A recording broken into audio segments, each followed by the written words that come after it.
Hello student. पिछली class में हमने डीएनए डैमेज के बारे में जाना, किस किस प्रकार से डीएनए डैमेज हो सकता है, उसको क्या क्या थ्रेट्स किस किस वक्त मिल सकते हैं, और अगर उन्हें रेक्टिफाई ना किया जाए, उन्हें रिपेयर ना किया जाए, करेक्ट बेसिस को जगह पर ना लगाया जाए तो बहुत सारी बीमारियां हो सकती हैं। म्यूटेट हो सकता है डीएनए, जनरेशन टू जनरेशन वो गलतियाँ आगे जा सकती हैं। अब आपको हम तरीके बताते हैं कि डीएनए की रिपेयर की मैकेनिज्म कौन कौन सी होती हैं। Basically, so far there are 6 different types of DNA repair mechanisms known to science. अभी तक विज्ञान को जो पता है तरीके, वो आपको हम एक बार बता देते हैं। पहला जो तरीका होता है वो फोटो रिएक्टिवेशन होता है, a light dependent DNA repair mechanism which removes thymine dimers. अब अगर थाइमिन डाइमर के कारण उसमें एरर आई है तो उसको कैसे दूर किया जा सकता है? Light dependent DNA repair mechanism के द्वारा, प्रकाश की किरण के द्वारा। दूसरा जो तरीका रिपेयर का है वो है base excision repair, BER। In this only the damaged base is removed और एक्साइज्ड फ्रॉम द डीएनए स्ट्रैंड। जो बेस एक्सीजन रिपेयर है, जैसा इसका नाम है, इसमें जो बेस डैमेज हुई है या गलत जो लग गई है उसे हम एक्साइज कर देते हैं without removing the normal basis. Normal basis को कोई नुकसान नहीं होता, वो नहीं हटती वहाँ से, सिर्फ जो गलत बेस है, जो डैमेज्ड बेस है, उसे हम रिमूव कर देते हैं या उसे एक्साइज कर देते हैं। जो थर्ड तरीका है रिपेयर करने का वो है न्यूक्लियोटाइड एक्सीजन रिपेयर, NER। ये शब्द आप जब SOS पढ़ेंगे उसमें भी काम आएगा कि NER क्या होते हैं। अगर बहुत डिटेल में SOS की मैकेनिज्म को आप पढ़ेंगे, SOS रिस्पॉन्स को, तो वहाँ भी NER शब्द आएगा, न्यूक्लियोटाइड एक्सीजन रिपेयर। इसमें क्या होता है कि the damaged base is along with a short stretch of healthy strand is removed. इसमें न्यूक्लियोटाइड एक्सीजन, जैसा नाम ये बता रहा है, इसमें जो गलत डैमेज्ड बेस हैं उनके साथ साथ इधर उधर की थोड़ी हेल्दी बेस भी रिमूव होती हैं और फिर उसके बाद उसको करेक्ट बेसिस से फिल कर दिया जाता है। जो फोर्थ तरीका है या चौथा जो तरीका है रिपेयर का वो है मिसमैच्ड रिपेयर या मिसमैच रिपेयर और MMR। ये जो तरीका है मिसमैच जो है, इसमें आप पाएंगे नेम सजेस्ट, जैसा कि इसका बताता है, it removes the mismatched bases from the DNA and fill the correct bases. इसमें क्या होगा, करेक्ट बेसिस को तो हम लगा देंगे और मिसमैच को हम हटा देंगे। जो दूसरा है, या आप मिसमैच को आप दूसरे नाम से भी जान सकते हैं, इसमें एक तरह से जैसे हम कह रहे हैं डबल, ये चलिए इसको आप यहीं छोड़िए, म्यूट जीन्स को भी, इसमें म्यूट जीन्स की बात करेंगे। मिथाइल मेलोनिन को एंजाइम में mutase encodes by mut genes, यहाँ हम बात कर रहे हैं। अब इसके बाद fifth one, double strand break repair. इसको हम रिकॉम्बिनेशनल रिपेयर भी कह सकते हैं, जिसमें कि पोस्ट रेप्लिकेशन रिपेयर मेथड इसमें काम में आता है। So double strand break repair में डबल स्ट्रैंड ब्रेक लीजन्स होते हैं, उनको हम रेक्टिफाई कर देते हैं। जो सिक्स्थ तरीका है that is homology directed repair. इसको हम SOS रिस्पॉन्स के नाम से भी जानते हैं। तो अगर आपसे होमोलॉगी डायरेक्ट रिपेयर पूछा जाए तो आप कह सकते हैं ये SOS रिस्पॉन्स होता है। यहाँ पर एक long stretch of DNA repair होता है by consulting with the sequence in the homologous chromosome. Homologous chromosome की उसको देखते हुए और इसमें रिपेयर किया जाता है लॉन्ग स्ट्रेच में। This is another type of DNA repair strategy in this cells called SOS response. इसको होमोलॉगी डायरेक्टेड जो रिपेयर होता है इसको हम SOS रिस्पॉन्स के नाम से भी जानते हैं। It actually not a repair mechanism, ये तो एक प्रकार से जीवन दान देने वाली मैकेनिज्म होती है। कैसे, वो आपको हम बताएंगे। जो SOS रिस्पॉन्स होता है, ये SOS रिस्पॉन्स इनिशिएट होता है cells after a severe DNA damage, severe damage. जब सीवियर डैमेज हो जाता है सेल्स में या डीएनए में, तब ये SOS रिस्पॉन्स ट्रिगर होता है। And many molecular processes in the cells and DNA repair among these processes. बहुत सारे प्रोसेसेस को ये ट्रिगर करता है फिर SOS रिस्पॉन्स। जैसे थोड़ा सा रेडिएशन अगर किसी उसमें पड़ता है डीएनए के ऊपर तो नहीं, कोई फ़र्क नहीं, उसमें इतना नहीं होता। बाकी और तरीके हैं फोटो रिएक्टिवेशन, और इन तरीके से उसको हम रिपेयर कर सकते हैं। लेकिन when loads of radiations are subjected to the DNA, in that case severe damage occur to the DNA, and in that case nothing, no, none type of or nothing, no type of mechanism can be helpful in this. In that case only SOS response can initiate the process, and it triggers many molecular processes in the cells, and then it repair the DNA. The repair mechanisms such as photoreactivation, base excision, these all are the processes. Only the damaged strand of the DNA duplex is repaired, and the undamaged strand acts as the template strand. However, in double strand break repair and homology directed repair, both the strands of DNA duplex are repaired. यहाँ इन सब में हम देखते हैं single strand को हम मतलब करते हैं बाकी सारी मैकेनिज्म में, लेकिन एसओएस में आप देखेंगे दोनों स्ट्रैंड्स रिपेयर होते हैं, क्योंकि बहुत सीवियरली वो डैमेज हो चुका होता है डीएनए। यहाँ आपके ये जो एक आपको हमने पेपर दिया है, इसमें आप ऊपर वाली लाइन को करेक्ट कर लीजिएगा। SOS response is initiated in the cells after a severe DNA damage. यहाँ गलती से सर्वर आ गया है तो इसको आप करेक्शन कर लीजिएगा। सबसे ऊपर वाली लाइन इस पेज में, सीवियर डीएनए डैमेज। ये जो डैमेज होता है इसकी बात हम और खुल के बाद में हम करते हैं, पहले हम आपकी बुक के हिसाब से ही चलते हैं। आपकी बुक में जिस तरीके से ये प्रोसेसेस दिए हुए हैं, इन रिस्पॉन्सेस की हम बात करके आपको हम इसी के थ्रू बताने की कोशिश करते हैं। ये देखिए डीएनए रिपेयर जो मैकेनिज़्म है आपकी बुक्स में जो दी हुई है, उसके अकॉर्डिंग ही हम आपको एक्सप्लेन करते हैं कि किस तरह से होती हैं। जो फोटो रिएक्टिवेशन होता है, यहाँ आप देखिए, आप इसे पढ़ेंगे तो समझ आ जाएगा, हम जैसे आपको बता रहे हैं आप उसे पढ़ लीजिएगा। फोटो रिएक्टिवेशन में क्या होता है, लाइट डिपेंडेंट डायरेक्ट सिस्टम होता है ये इसका रिपेयर का। Suppose we take the example of E. coli when stimulated by light with a wavelength between 300 to 500 nanometre.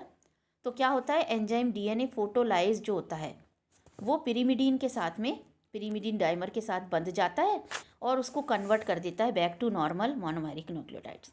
यहाँ दो जो पिरीमिडीन होते हैं वो एक दूसरे के साथ जुड़ गए हैं ना कोवेलेंट बॉन्ड से, इस बॉन्ड को ये हटा देता है फोटोलाइज।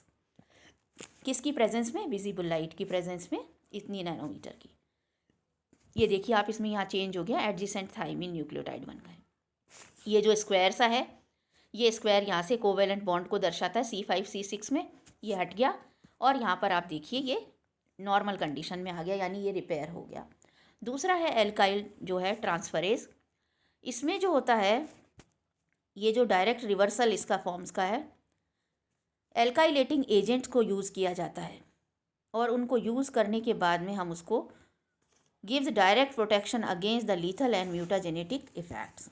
जो म्यूटाजेनिक प्रोटेक्शन होता है ये एल्किल ट्रांसफरेज के द्वारा दिया जाता है, जो कि एल्किल ग्रुप को रिमूव कर देता है O6 से, एल्किल ग्वानिन से। देखिए आप ये पिक्चर जो दे रखी है यहाँ पर, ये देखिए ये एल्किल ट्रांसफरेज जो है उसकी प्रेजेंस में यहाँ से ये CH3 को इसने यहाँ से रिमूव कर दिया और अब आप इसे देखिए ये नॉर्मल कंडीशन में आ गया, जो ये इसमें लग गया था ग्रुप। तीसरा जो है इसका एक्सीजन रिपेयर करने का वो तरीका आपको हमने बताया था, nucleotide excision repair, base excision repair. ये एक्सीजन के तरीके में आते हैं कि excision of a segment of the polynucleotide containing the damage site.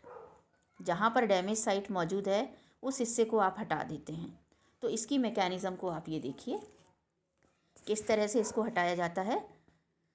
जो NER होता है न्यूक्लियोटाइड एक्सीजन रिपेयर, उसमें आप देखिए site of action of restriction endonuclease, ये एरो बता रखा है। बल्कि लीजन यहाँ पर मौजूद है। जो बल्कि लीजन पिरिमिडीन डाइमर हम मान के चलते हैं कि इसे हमें करेक्ट करना है। तो कैसे करेक्ट करेंगे, देखिए ये जो एक ट्रायंगल बन रहा है, ये साइट बताइए कि यहाँ पर गलती हुई है। उससे पहले हमने रेस्ट्रिक्शन एंडोन्यूक्लियस को लगा दिया है एंजाइम को। रेस्ट्रिक्शन एंडोन्यूक्लियस का काम क्या होता है आपको हम बता चुके हैं, ये डीएनए को कट करने का काम करते हैं एंजाइम।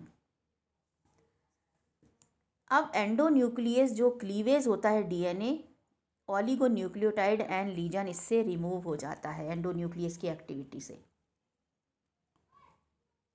आप देख सकते हैं ये कि जो बल्कि लीजन था, जो पिरिमिडिन डाइमर जहाँ लगा हुआ था, वो एंडोन्यूक्लियस एक्टिविटी से कट गया।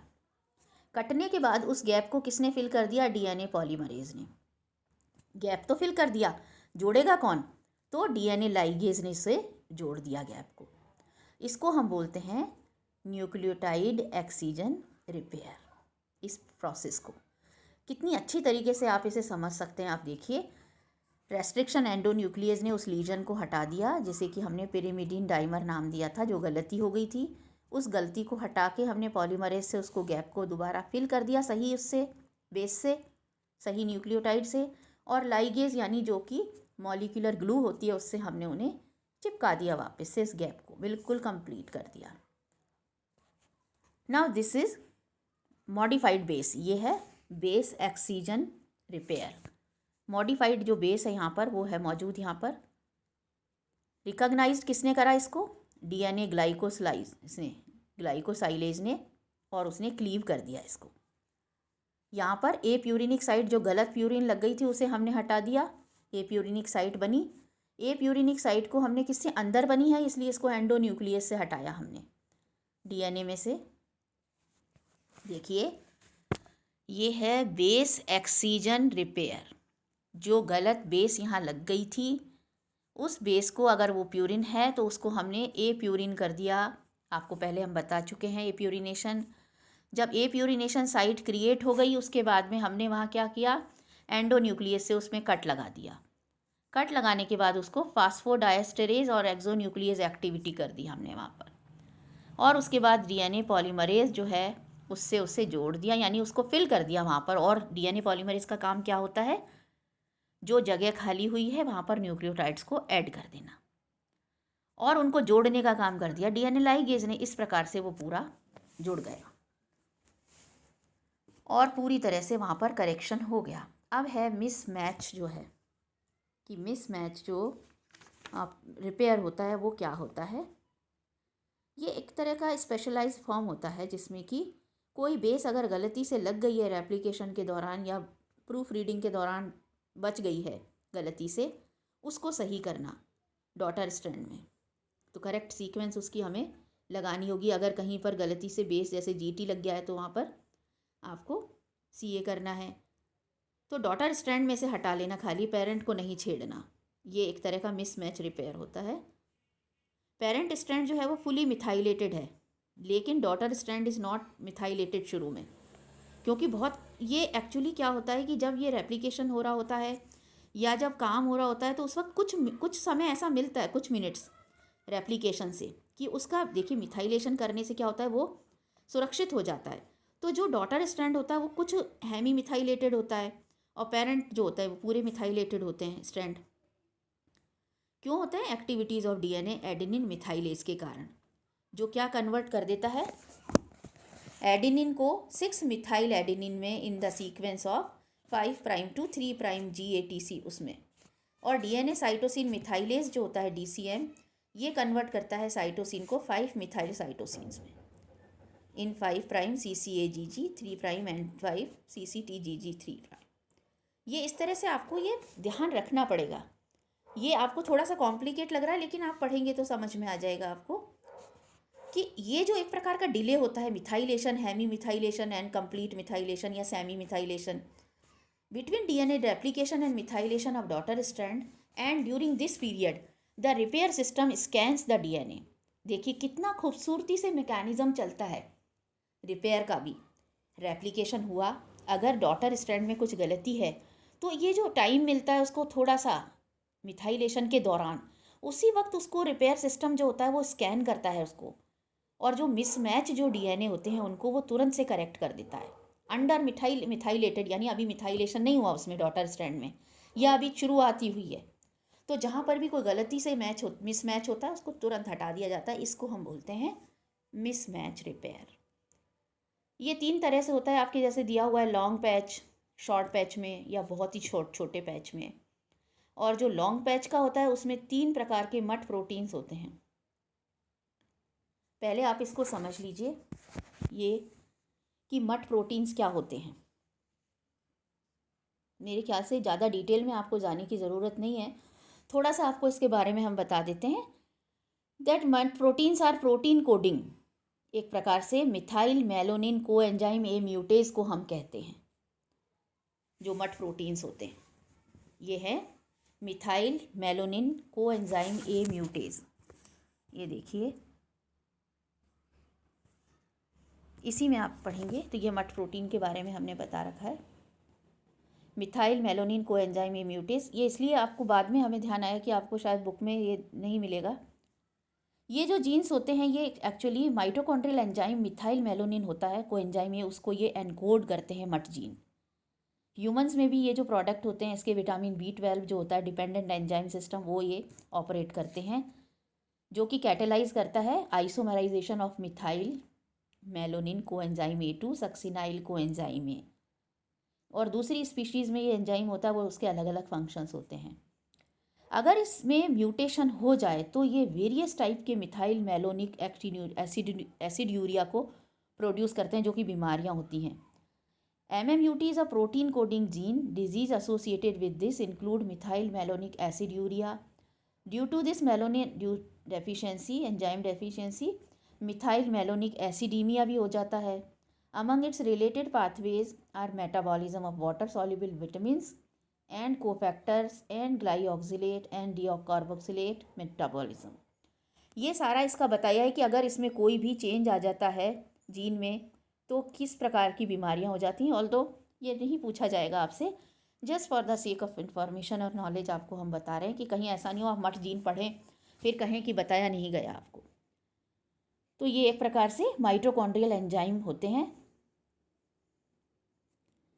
जो एक तरह का an important paralog of this gene is MMA भी होता है जिसे आपको हम बताएंगे बाद में। ये थोड़ा सा इसके बारे में हमने और बताने की कोशिश की है आपको कि जो ये मट जीन होते हैं they are involve in the degradation of several amino acids odd chain fatty acids and cholesterol via propionyl coenzyme A to the tricarboxylic acid cycle likewise. Just for the sake of information है, आपको ज़्यादा इसके detail में नहीं जाना है। हम फिर से एक बार इस सिस्टम की तरफ आते हैं कि जो आपको हम तरीके बता रहे थे ये सारे, उसमें ये देखिए यहाँ पर हम बात कर रहे थे मट जीन्स की कि ये मट जीन्स जो होते हैं अब आपको ये मालूम हो गया कि ये protein coded by protein coding genes होते हैं। इनमें H, L और S होते हैं। Recognition of the sequence GATC and of the mismatch are special functions of H and S proteins respectively.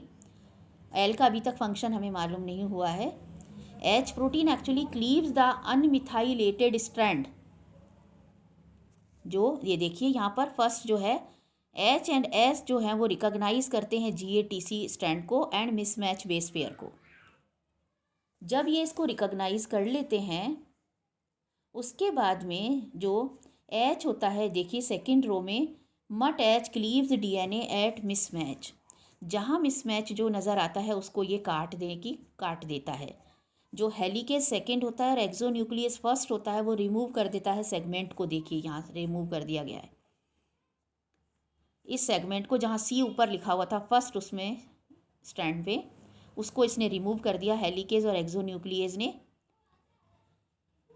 और उसके बाद में DNA पॉलीमरेज ने उस गैप को भर दिया। एक बार अगर आप इसे पढ़ लेंगे ना तो आपको याद आ जाएगा कि जहाँ कहीं भी गैप आया है वो एक्सोन्यूक्लियस की वजह से एंडोन्यूक्लियस की वजह से होता है। उस गैप को फिल करना है आपको तो DNA पॉलीमरेज उसको फिल करता है। उसको फिल करने के बाद जोड़ना है तो लाइगेज उसको जोड़ देता है और इस प्रकार से रिपेयर्ड DNA आपके सामने मौजूद है। इसको हम बोलते हैं मिसमैच रिपेयर। देन लास्ट जो प्रोसेस है दैट इज़ है रिकॉम्बिनेशनल रिपेयर।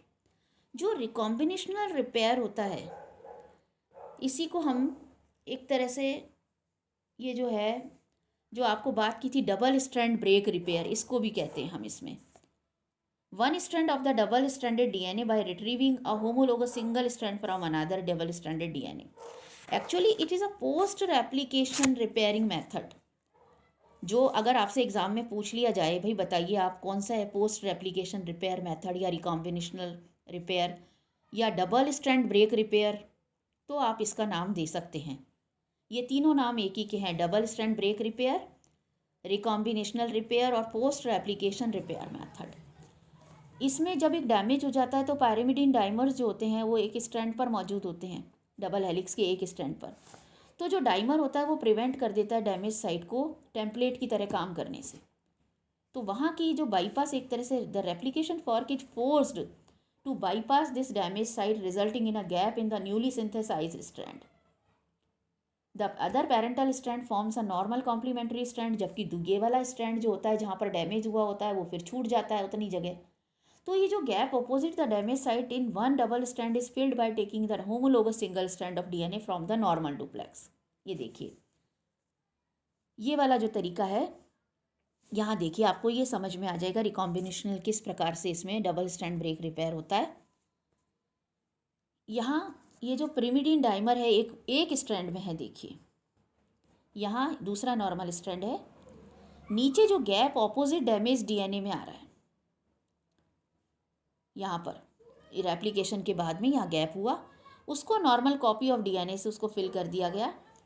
देन नीचे जो रेसिपिएंट डुप्लेक्स था उसका फिर आगे जा कर के फिर रेप्लिकेशन जो है वो पूरा नॉर्मल तरीके से हो गया है। यहाँ देखिए नीचे भी इसमें ये जो है डोनर इससे ले लिया गया और इसको दे दिया गया और पूरी तरीके से उस गैप को फिल कर दिया गया।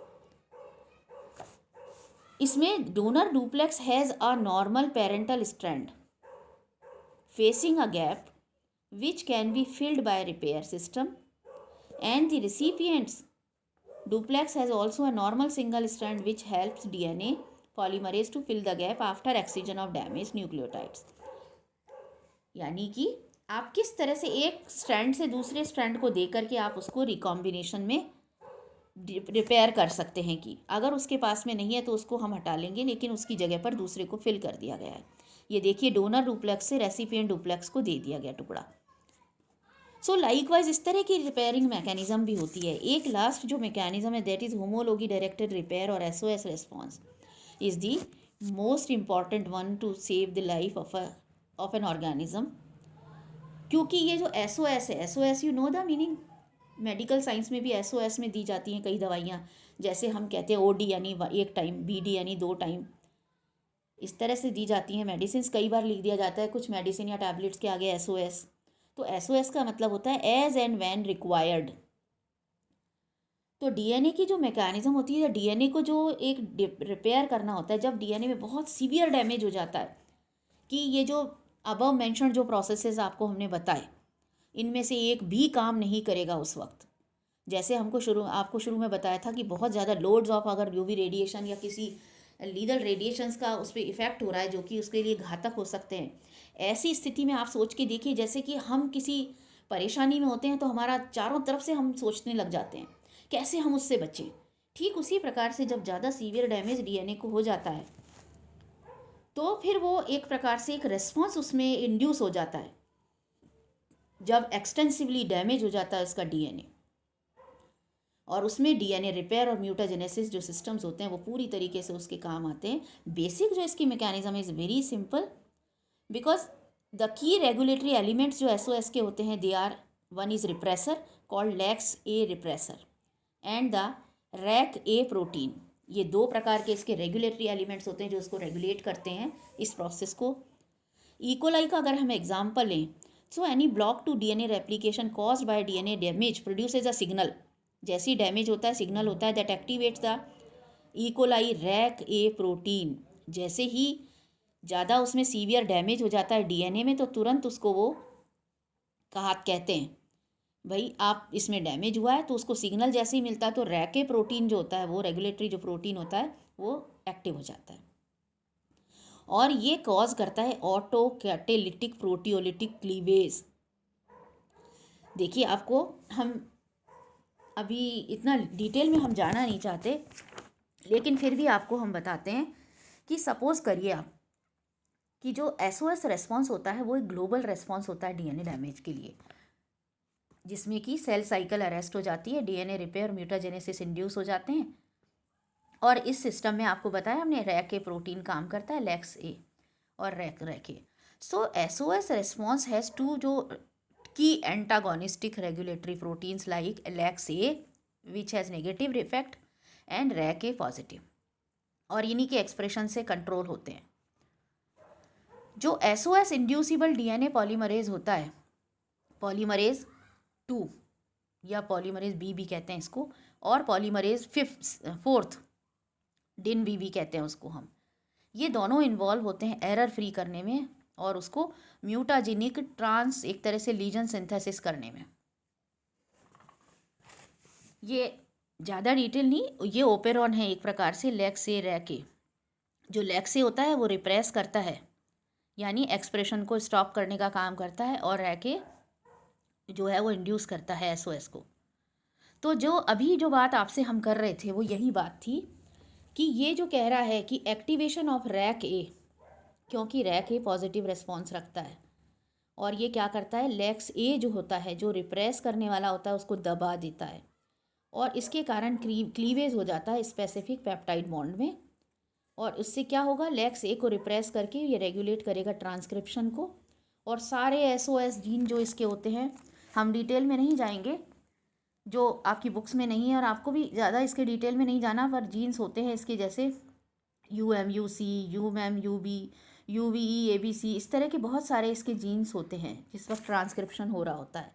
तो ये सारे SOS जीन्स जो होते हैं वो ट्रांसक्रिप्ट हो जाते हैं, रेगुलेट करना शुरू कर देते हैं, और LAX-A को रिप्रेस कर देते हैं। SOS रिस्पॉन्स उसमें आ जाता है क्योंकि RAC-A एक्टिवेट हो जाता है, और कम से कम 20 base pair stretch of DNA जो होता है वो बॉक्स SOS बॉक्स तैयार हो जाता है, और वहाँ पर तुरंत से ट्रांसक्रिप्शन प्रोसेस जो कि एक जिसे कहना चाहिए इमरजेंसी सिस्टम एक्टिवेट हो जाता है।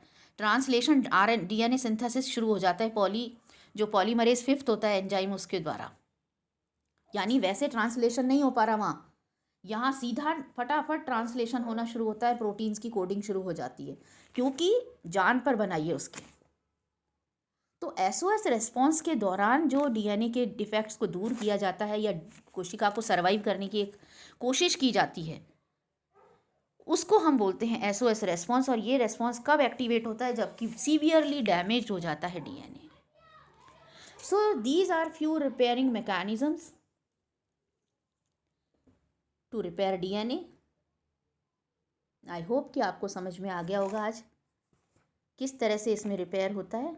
कुछ है हेरिडिटरी रिपेयर डिफेक्ट्स भी रह जाते हैं, जैसे ज़ीरोडर्मा पिगमेंटोसम जो कि ऑटोसोमल रिसेसिव डिसऑर्डर है, phenotypically extreme sensitivity to sunlight and a high incidence of skin tumors, and this xeroderma sufferers are defective in the nucleotide excision repair of bulky DNA damage। Ultraviolet radiation से भी उनको दिक्कत हो सकती है। Cocaine syndrome sufferers भी होते हैं जो कि सनलाइट सेंसिटिव होते हैं। So there are certain type of repair defects जो कि हेरिडिटरी आ ही जाते हैं, करोड़ों लाखों में कहीं ना कहीं कोई एक देखने को मिल ही जाता है। So this is all about the DNA repair. In next class आप थोड़ा सा पढ़ के रखिएगा, हम नेक्स्ट यूनिट शुरू करेंगे नेक्स्ट क्लास में, और वो है central dogma of life transcription in eukaryotes, role of promoter gene. आप थोड़ा सा पढ़ेंगे तो हमें समझने में आसानी होगी।